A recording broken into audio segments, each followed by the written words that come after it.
የጠቅላይ ሚኒስትር አብይ አህመድ የማህበራዊ ዘርፍ አማካሪ ሚኒስትር ሙዓዘ ጥበባት ዲያቆን ዳንኤል ክብረት የኢትዮጵያ ብሮድካስቲንግ ኮርፖሬሽን ኢቢሲ የስራ አመራር ቦርድ ሰብሳቢ ሆነው በፓርላማ ተሹመዋል።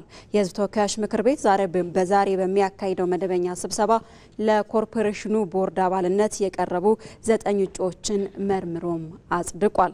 የጠቅላይ ሚኒስትር የማህበራዊ ዘርፍ አማካሪ ሚኒስትር ሙዓዘ ጥበባት ዲያቆን ዳንኤል ክብረት የቦርዱ ሰብሳቢ የኢትዮጵያ አርቲፊሻል ኢንተለጀንስ ኢንስቲትዩት ዋና ዳይሬክተር ዶክተር ወርቁ ጋቼኖ እንዲሁም ደግሞ የጤና ሚኒስትር ዶክተር መቅደስ ዳባ፣ የቱሪዝም ሚኒስትር ዴታ ዶክተር እንደገና አበበ፣ የሰላም ሚኒስትር ዴታ አቶ ቸሩ ጌታ ገነነ፣ የቀድሞ የኢትዮጵያ ብሮድካስት ባለስልጣን ዋና ዳይሬክተር ዶክተር ጌታቸው ድንቁ አዲስ የተሾሙ የቦርድ አባላት ናቸው።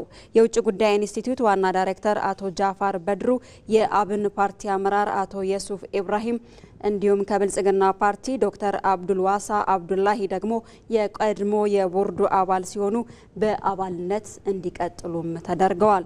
ምክር ቤቱ ከዚህም ባሻገር አቶ ልዑል ካሳይ ወልዱና አቶ ምትኩ ማዳ ድልነሳው የፌዴራል ከፍተኛ ፍርድ ቤት ምክትል ፕሬዝዳንት አድርጎ ሾሟል። በተጨማሪ ምክር ቤቱ 50 የፌዴራል የመጀመሪያ ደረጃ ፍርድ ቤት ዳኞችን ሹመትም አጽድቋል።